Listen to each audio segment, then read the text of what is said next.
नमस्कार, good evening. Gajadhar Singh educational college में आप सभी का स्वागत है। आज की मैथ्स की क्लास में हम लोग बात करने वाले हैं ग्राफ और बीजीय व्यंजक से संबंधित इम्पोर्टेंट क्वेश्चंस की। जो क्वेश्चंस आपकी परीक्षाओं में आ चुके हैं, डीएलएड की प्रीवियस ईयर की परीक्षाओं में आ चुके हैं, हम उनकी बात करेंगे और ऐसे क्वेश्चन जो कि आपकी परीक्षा में आ सकते हैं उनकी भी बात करेंगे। ठीक है, तो हमने ग्राफ और बीजीय व्यंजक का ये चैप्टर पूरा फिनिश कर लिया है। ग्राफ में आपने समझा था, एक होता है स्तंभ आरेख और एक होता है पाई आरेख। स्तंभ आरेख का मतलब आपने समझा था कि इस तरीके से कुछ डाटा दिया रहता है जो कि कई स्तंभों में डिवाइड रहता है।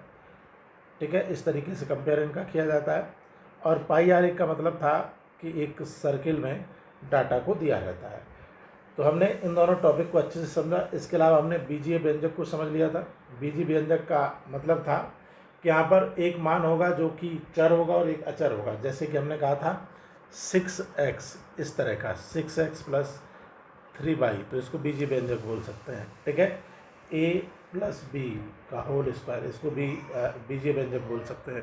तो इस तरीके के टॉपिक को हमने पढ़ा था। तो हम अपने क्वेश्चंस पे आ जाते हैं और जल्दी से हम देख लेते हैं कि यहाँ पे कौन कौन से क्वेश्चन आपके लिए इम्पोर्टेंट। अगर यहाँ पे बात की जाए पहले प्रश्न की जो आपके सामने है, x प्लस 5 का होल स्क्वायर का मान ज्ञात कीजिए।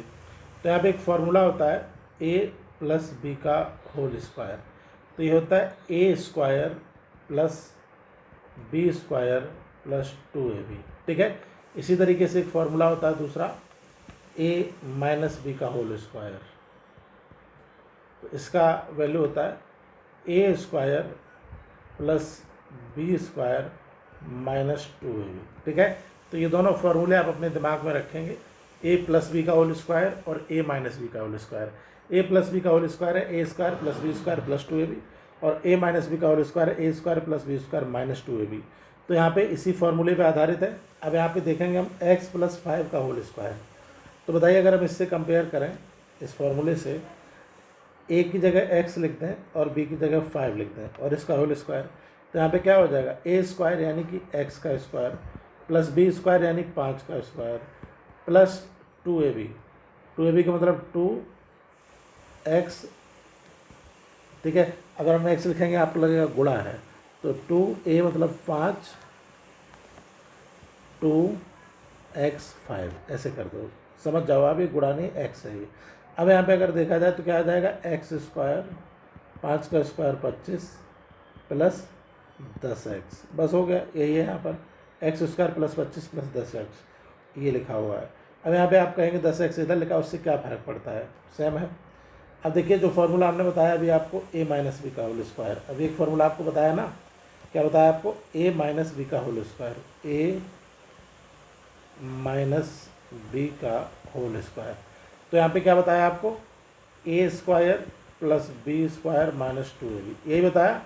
तो यहाँ पे इसी से कंपेयर करिए, 2x माइनस 5, तो a की जगह हमने रख दिया 2x, b की जगह रख दिया माइनस 5 और इसका स्क्वायर तो क्या था a स्क्वायर, यानी 2x स्क्वायर कितना हो गया 4x स्क्वायर माइनस 5 माइनस 5 का स्क्वायर 25 माइनस 2ab।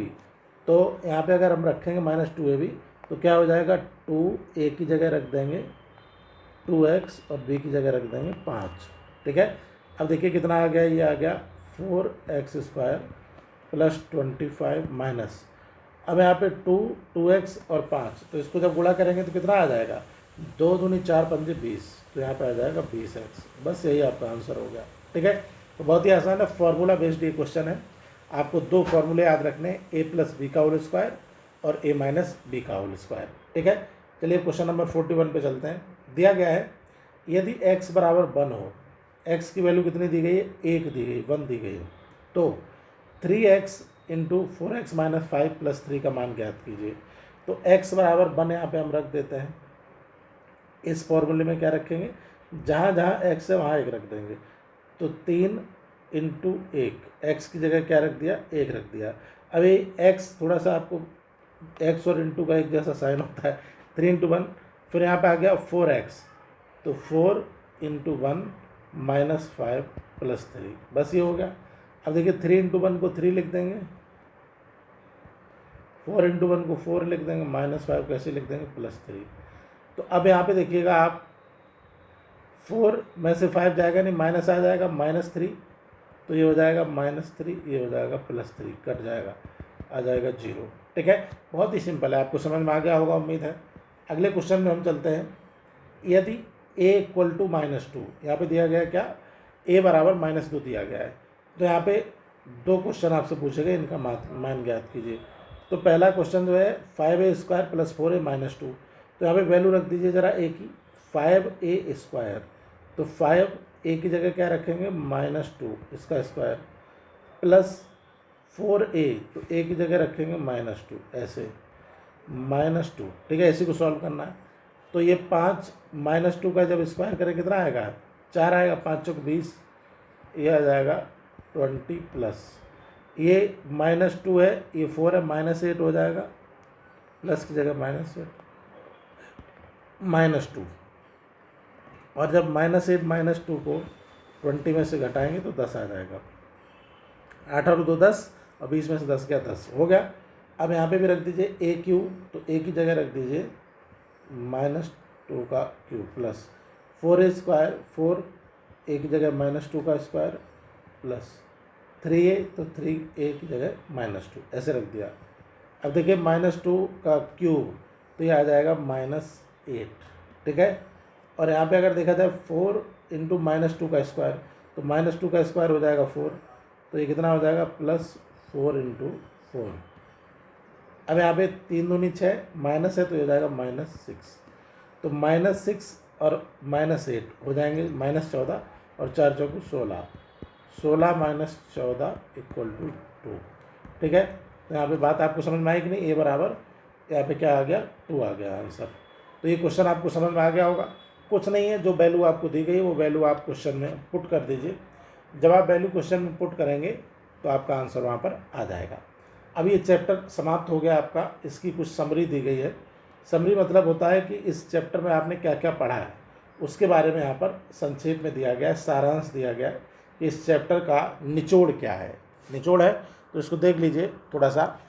संपूर्ण अध्याय का सारांश निम्नलिखित है। क्या सारांश है, आंकड़ों को अभिव्यक्त करने के लिए पिक्टोग्राफ, बार ग्राफ और पाई ग्राफ का यूज किया जाता है। पिक्टोग्राफ आपने समझा था, पिक्टोग्राफ में पिक्चर या सिंबल बनाते हैं, जैसे कि ये हो गया इंसान का सिंबल या लड़की का सिंबल। ऐसे मान लीजिए कोई फूल हुआ तो ये हो गया फूल का सिंबल। तो यहाँ पे पिक्टोग्राफ में सिंबल बनाते हैं, चित्र बनाते हैं। बार ग्राफ आपको बताया गया था कि इस तरीके से किसी को हम कंपेयर करते हैं तो ये आपका बार ग्राफ हो जाता है, इसको कंपेयर करने के लिए बनाया जाता है। हालांकि ये दोनों बराबर मोटे रहते हैं। और पाई ग्राफ क्या होता है, गोला बना के हम इसको डिवाइड करते हैं, तो ये आपका जो है बनाया जाता है। पिक्टोग्राफ में आंकड़ों का दृश्यात्मक प्रस्तुतिकरण किया जाता है। जैसे कहा गया 10 फूल है तो 10 जगह फूल का निशान बना देंगे। ठीक है, तो दृश्यात्मक प्रस्तुतिकरण किया जाता है। सामान्य ग्राफ के स्थान पर बार, लाइन, डॉट, चित्र, चिन्ह, प्रतीक का उपयोग किया जाता है। मतलब कुछ न कुछ सिंबल बना दिया जाता है।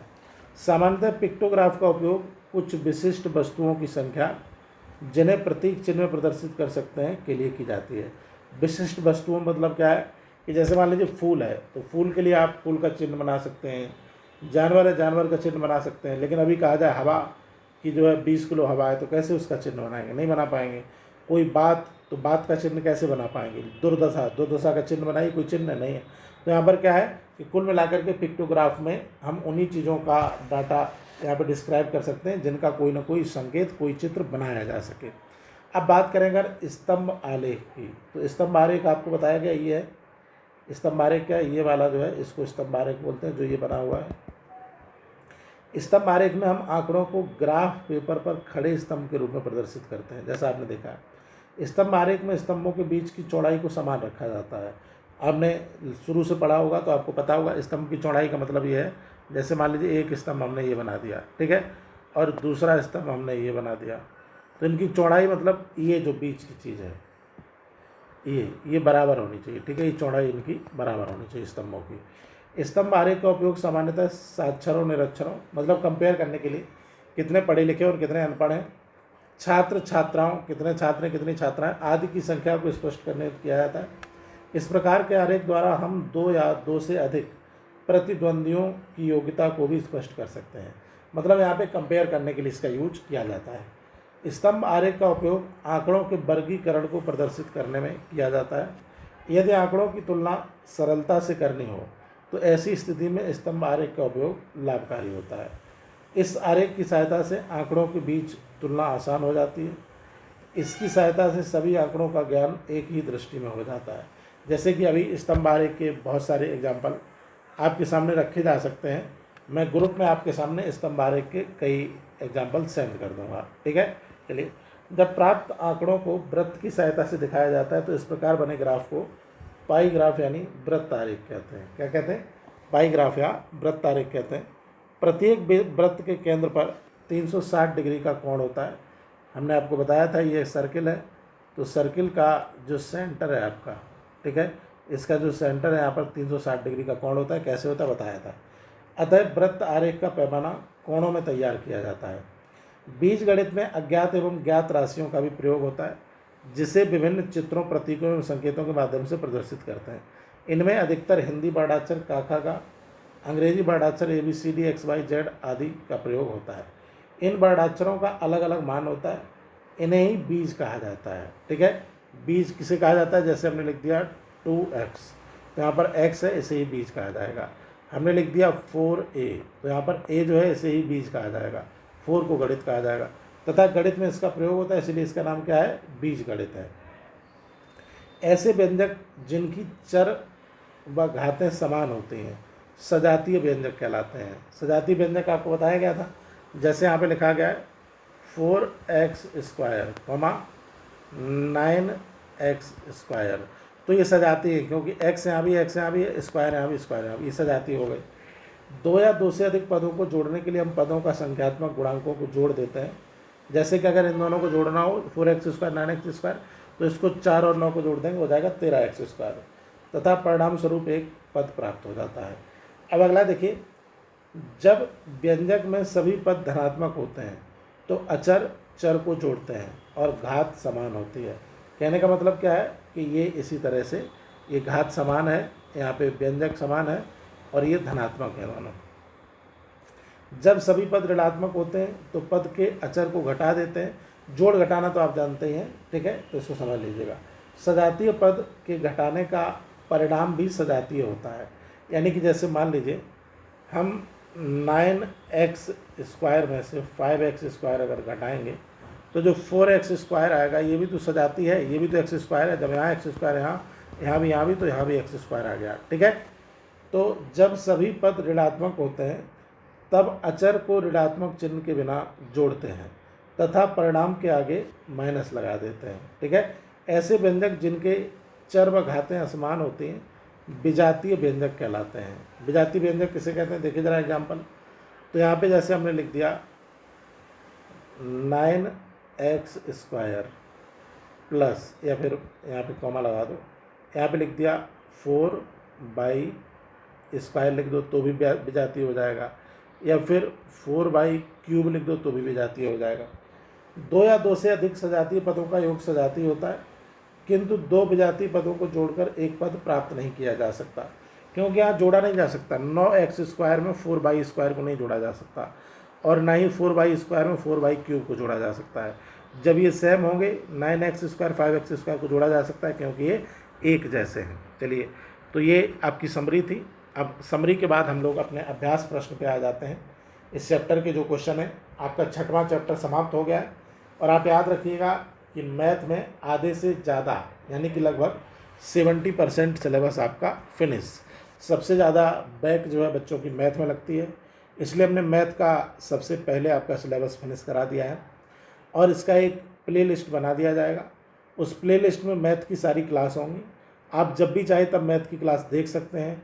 अगर आप ओवर कॉन्फिडेंस में आपको लगता है कि नहीं मैं बहुत तेज़ हूँ, मेरा तो कभी बैक लग ही नहीं सकता, मैं तो ब्रह्मांड में जो है सब कुछ जानता हूँ, मुझसे ज़्यादा तेज़ कोई है नहीं, तो फिर आप अपने में रहिए। बाद में जब बैक लगेगी तो कोई सुनवाई मेरे द्वारा आपकी नहीं की जाएगी, ठीक है। तो चलिए, जिसको भी देखना है, जिसको लगता है भाई पढ़ना चाहिए, वो देख लेगा। अपना प्ले लिस्ट बना दिया जाएगा, जैसे ही पूरा का पूरा यहाँ ख़त्म होगा, 8 से 10 क्लास में ख़त्म हो जाएगा। पहला क्वेश्चन है, अवर्गीकृत आंकड़ों का निरूपण कर सकते हैं। अवर्गीकृत, अब वर्गीकृत का मतलब है सब मिक्स है इसमें। जैसे कहा गया कि किसी क्लास में 9 बच्चे फेल हो गए, किसी क्लास में मान लीजिए 9 बच्चों का नाम दिया गया, सीमा, रीना, महेश, मुकेश, सब ये 9 बच्चे हैं। इसमें से कुछ फेल हैं, कुछ पास हैं, कुछ फर्स्ट डिवीज़न पास हैं, कुछ सेकंड डिवीज़न पास हैं, लेकिन सब मिक्स हैं। इन्हीं को जब अलग अलग करना हो, वर्गीकृत करना हो, फर्स्ट डिवीज़न वाले अलग, सेकंड वाले अलग, थर्ड वाले अलग, फेल वाले अलग, तो ऐसा करने के लिए हम या तो स्तंभ आरेख का यूज कर सकते हैं, या तो पाई ग्राफ का यूज कर सकते हैं, या तो पिक्टोग्राफ का यूज कर सकते हैं। ठीक है, यहाँ पर इन सभी का यूज कर सकते हैं, इसीलिए डी सही है। ऐसे व्यंजक जिनके चर व घातें समान होते हैं, तो अभी आपने देखा ऐसे व्यंजक जिनके वेरिएबल यानी चर और जिनकी घातें समान होती हैं, उनको हम क्या कहते हैं? सजातीय व्यंजक कहते हैं। कैसा व्यंजक कहते हैं? सजातीय व्यंजक कहते हैं। अगला देखिएगा, 5x² माइनस 2x² व्यंजक है। तो आप जरा बताइएगा 5x² और 2x², यहाँ पे क्या है? x² है, यहाँ पर भी है बेटा, और x² यहाँ पर भी है। तो दोनों में जब x² है तो यहाँ पर क्या हो जाएगा? सजातीय हो जाएगा। ए सही हो गया। अगला देखिए question number 4, 4x minus 8xy plus z 6z व्यंजक है। सजातीय विजातीय इनमें से कोई नहीं। तो देखिए यहाँ पर x है, यहाँ पर xy है, अलग अलग हो गया, और यहाँ पर z है तो अलग अलग हो गया। जब अलग अलग हो जाता है तो इसी को हम क्या बोल देते हैं? इसी को हम बोल देते हैं विजातीय व्यंजक। ठीक है, यहाँ पर क्या बोल देते हैं? विजातीय। ये अलग अलग है ना, x है, यहाँ पे xy, यहाँ पे z है, तो ये क्या हो जाएंगे? आपके विजातीय हो जाएंगे। इसको आप याद रखिएगा। अगला देखिए, किसी शहर की जनसंख्या को किस रेखा चित्र से निरूपित कर सकते हैं? शहर की जनसंख्या की बात कर रहा है ये। तो यहाँ पे अगर देखा जाए कि हम एक अगर बार ग्राफ बनाएं ऐसे, और हम बताते हैं भाई कि ये जनसंख्या 2020 में जनसंख्या जो है वो 3000 थी, ऐसे किसी शहर की। फिर हमने एक और बार ग्राफ बना दिया इसी के बगल में, और हमने कहा कि 2025 में इसकी जनसंख्या 5000 हो गई। तो क्या हम बना सकते हैं बार ग्राफ? बिल्कुल बना सकते हैं। तो ये बार ग्राफ के माध्यम से किसी शहर की जनसंख्या को निरूपित किया जा सकता है। प्रतिशत आंकड़ों का निरूपण किस प्रकार से करते हैं? परसेंटेज वाला। तो आपने देखा होगा जब हम एक पाई ग्राफ बनाते हैं इस तरीके से, तो उसमें परसेंटेज का हम बनाते हैं ना, कि यहाँ पे हमने लिख दिया कि भाई ये 5% लोग जो है ये फेल हो जाते हैं। फिर हमने यहाँ पे लिख दिया कि यहाँ पे 10% लोग जो है वो थर्ड डिवीज़न में पास हो जाते हैं। तो परसेंटेज के लिए किसका यूज़ किया जाता है? पाई ग्राफ का यूज़ किया जाता है। 6 का क्या सही हो जाएगा? 6 का यहाँ पर ए ऑप्शन आपका सही हो जाएगा। आपको समझ में आ रहा है कि नहीं? उन्हीं बच्चों को समझ में आएगा जिन लोगों ने प्रॉपर क्लास की है, और जिन्होंने क्लास नहीं की है उनको तो समझ में आना मुश्किल है। पिक्टोग्राफ को प्रायः प्रदर्शित किया जाता है। पिक्टोग्राफ को किससे प्रदर्शित करते हैं? चित्र के द्वारा, प्रतीक के द्वारा, ए और बी दोनों। तो यहाँ पे चित्र हो चाहे प्रतीक हो, यहाँ पे पिक्टोग्राफ में क्या करते हैं हम? चित्र और प्रतीक दोनों को समझते हैं। जैसे मान लीजिए फूल है, तो फूल का हम चित्र भी बना सकते हैं अच्छे तरीके से, मतलब प्रॉपर वे में, और उसी में हम एक मतलब ऐसे ही आकृति बना दें जो फूल जैसी दिखती हो, तो उसको हम प्रतीक बोलते हैं। जैसे मान लो इंसान है, तो इंसान को हम चित्र भी बना सकते हैं अच्छा सा। ठीक है, एक कुपोषित बच्चा है मान लो, उसका चित्र भी बना सकते हैं, और हम ऐसा प्रतीक भी बना सकते हैं जैसा हमने बना दिया। अब इंसान का चित्र बनाना तो मेरे बस की बात नहीं, क्योंकि मेरा आर्ट क्या है? बिल्कुल ही घटिया है। क्वेश्चन नंबर 8 देखिए, तुलनात्मक अध्ययन किया जा सकता है। पिक्टोग्राफ में तुलनात्मक अध्ययन होगा कि नहीं होगा? तो आप कहेंगे पिक्टोग्राफ में तुलनात्मक अध्ययन किस प्रकार से हम कर सकते हैं? तो आप कहेंगे नहीं कर सकते पिक्टोग्राफ में। ठीक है, तुलना कैसे करेंगे? हम तो पिक्चर बनाते जाएंगे। पाई ग्राफ में तुलनात्मक करेंगे कि नहीं करेंगे? तो आपने कहा पाई में भी हम अगर बात करेंगे तो तुलनात्मक अध्ययन है उस तरीके से नहीं किया जा सकता।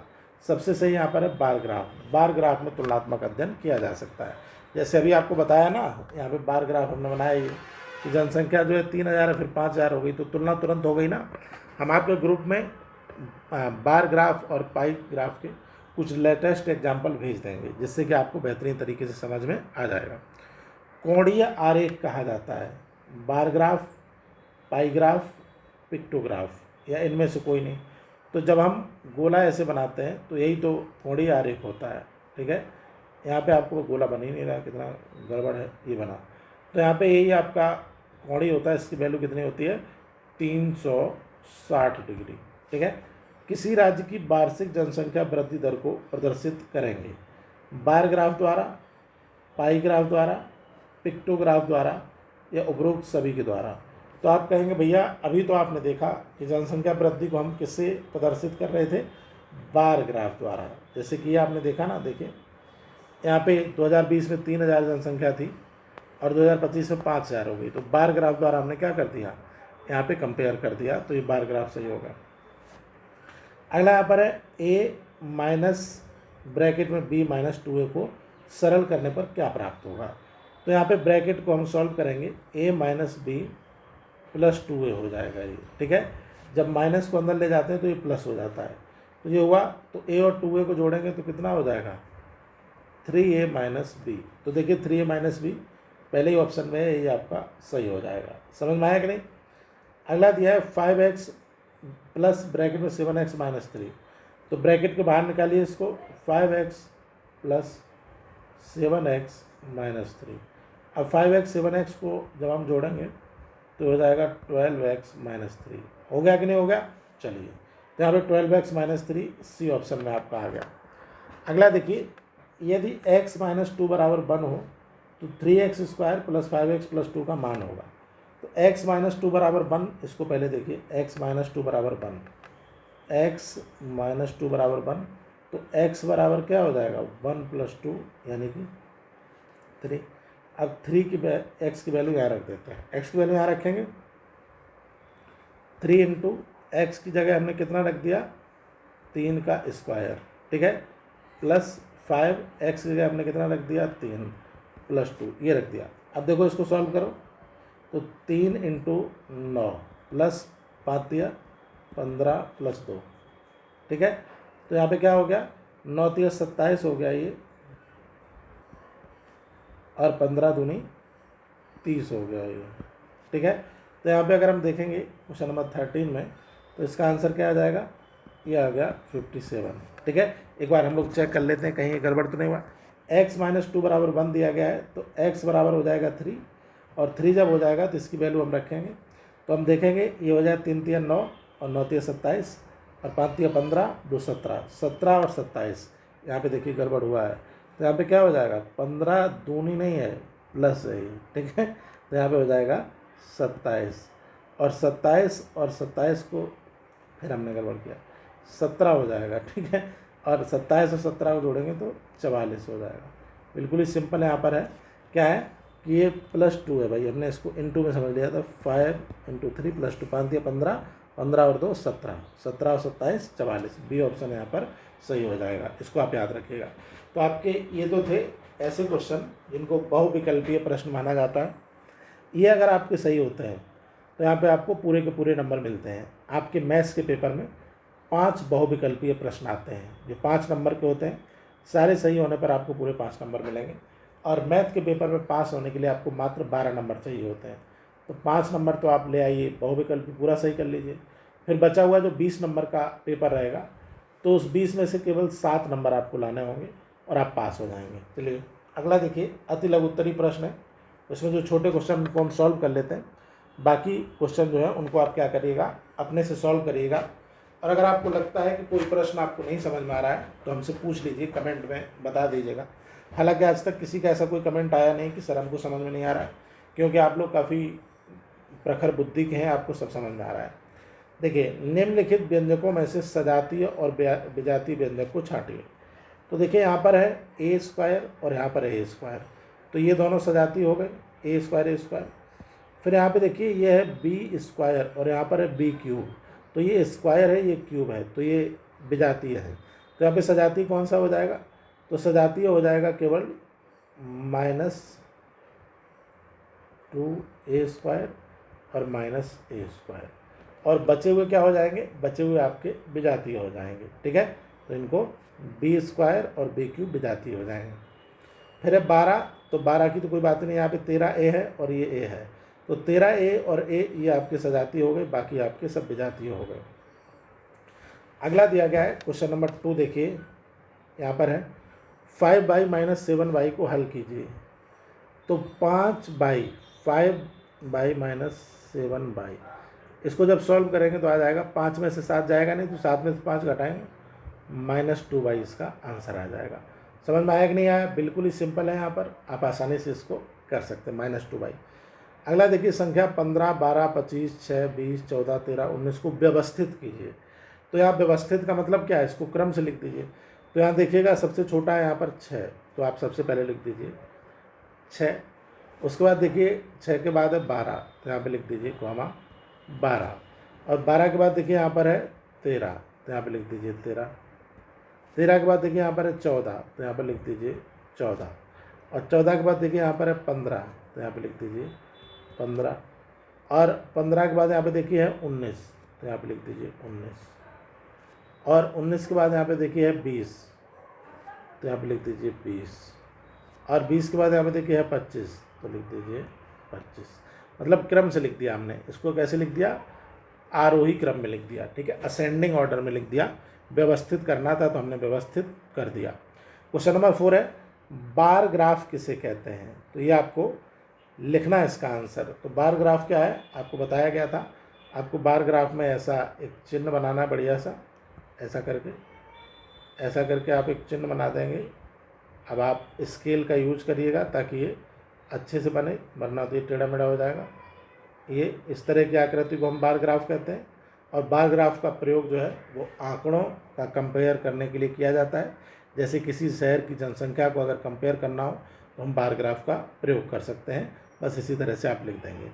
अगला देखिए क्वेश्चन नंबर 5। क्वेश्चन नंबर 5 है आपके सामने, लिखा हुआ है y की पावर 4 माइनस 5y की पावर 4 माइनस 0 को हल कीजिए। तो ये y की पावर 4 यहाँ भी है, 5y की पावर 4 यहाँ पे भी है। तो 5y की पावर 4 में से y की पावर 4 को घटाएंगे। 0 तो घट जाएगा, कोई मतलब नहीं है 0 का, तो ये बच जाएगा -4 y की पावर 4। बस यही इसका आंसर आ जाएगा, -4 y की पावर 4। अब यहाँ पे क्वेश्चन नंबर 6 देखिए, 3abc minus 2ab square minus 5abc plus 3ab square को सरल कीजिए। तो यहाँ देखिए, यहाँ भी ab स्क्वायर है, यहाँ भी ab स्क्वायर है, यहाँ भी abc है और यहाँ भी abc है, ठीक है। अलग कलर में कर देते हैं भाई, आप कहेंगे अंतर क्या है। तो यहाँ पे देखिए, यहाँ पे भी abc है ये, और यहाँ पे भी abc है। तो इसको सरल करना है। अब सरल करने के लिए क्या है, 3ab स्क्वायर में से 2ab स्क्वायर जाएगा तो बचेगा ab स्क्वायर। 5abc में से 3abc जाएगा तो बचेगा माइनस का 2abc। बस हो गया, यही इसका आंसर हो जाएगा, ठीक है। ab square minus 2abc question number 6 का ही आपका आंसर हो जाएगा। अब इसमें आप और आगे क्या कर सकते हैं, तो आपने कहा इसमें ab को कॉमन भी आप ले सकते हो भाई। तो यहाँ पे बचेगा b स्क्वायर माइनस 2c, ठीक है। ये इस तरीके से हो जाएगा। अब क्वेश्चन नंबर 7 देखिए, हम इसको थोड़ा सा हटाएंगे तभी तो 7 दिखाई देगा भाई। क्वेश्चन नंबर 7 है, x माइनस वाई में क्या जोड़ें कि 2x प्लस वाई हो जाए। तो यहाँ पे आपको करना क्या है, 2x प्लस वाई में से आपको x माइनस वाई को माइनस कर देना है। बस जो आंसर आएगा वही जोड़ दें। x प्लस 5 का होल स्क्वायर का मान ज्ञात कीजिए। तो अभी आपको बताया था कि x प्लस 5 यानी a प्लस बी का होल स्क्वायर है ये। तो इसमें क्या करेंगे हम, a स्क्वायर यानी x का स्क्वायर प्लस b स्क्वायर यानी 5 का स्क्वायर प्लस 2ab यानी 10x। बस यही इसका आंसर हो जाएगा क्वेश्चन नंबर 8 का। अगला दिया गया 3x minus 5 equal to x plus 3 को सॉल्व कीजिए। तो ये x इधर आएगा, माइनस में हो जाएगा, 2x बचेगा, 5 इधर जाएगा, 8 हो जाएगा। तो यहाँ पे हो जाएगा 2x इक्वल टू 8, तो x इक्वल टू 4 हो जाएगा, ठीक है। क्वेश्चन नंबर 9 का आंसर क्या हो जाएगा, 4। क्वेश्चन नंबर 10 है, a माइनस बी में क्या जोड़ें कि योगफल 2a प्लस बी हो। तो यहाँ पे इसमें से इसको घटा दीजिए, आपका आंसर आ जाएगा, ठीक है। 2a plus b minus a minus b कर दीजिए, आपका आंसर आ जाएगा। तो यहाँ पे आप समझ गए होंगे। अब जैसे लघु उत्तरीय प्रश्न है, ये आपके 2 नंबर के होते हैं। व्रत आरेख के गुण और दोष, विजातीय व्यंजक को घटाना, पिक्टोग्राफ का क्या तात्पर्य है, तो ये सब लिखने वाले हैं। इसको ज़रा सॉल्व कीजिएगा आप। इसके बाद जो भी क्वेश्चन आपको समझ में नहीं आएगा आप मेरे को बोलेंगे और उसके बाद मैं उस क्वेश्चन का जवाब दे दूँगा। तो आज की क्लास में हम लोग इतना ही रखेंगे, और जो अगली क्लास होगी उसमें एक नया टॉपिक आपका शुरू हो जाएगा। नया टॉपिक क्या होगा ज़रा देख लीजिए। यहाँ पे जो अगली क्लास का टॉपिक है आपके सामने, वो टॉपिक है बिंदु रेखा, रेखाखंड, तल, वक्र, किरण एवं कोण की मूल अवधारणा, यानी basic point of point, line, line segment, plane, curve, ray and angle. ये हमारा अगला टॉपिक होगा। तो अगला टॉपिक एकदम अलग है, जो हमने अभी तक पढ़ा है उससे रिलेटेड नहीं है। तो जिन लोगों ने अभी तक क्लास नहीं की है वही 7वें चैप्टर यानी कल से आप लोग क्लास में जुड़ जाइए, क्योंकि मैथ को आप पता नहीं क्यों इतना हल्के में ले रहे हैं। असल में आप लोगों को इस बात का ज्ञान नहीं है कि जब बैक लगती है तो कितनी इंसल्ट होती है और कितनी परेशानी आपको उठानी पड़ती है। ये बात अगर आपको थोड़ा सा भी अगर लगेगी तो फिर आप ज़रूर पढ़ेंगे। ठीक है, तो आज के लिए इतना ही रखते हैं, मिलते हैं अगली क्लास में। Thank you.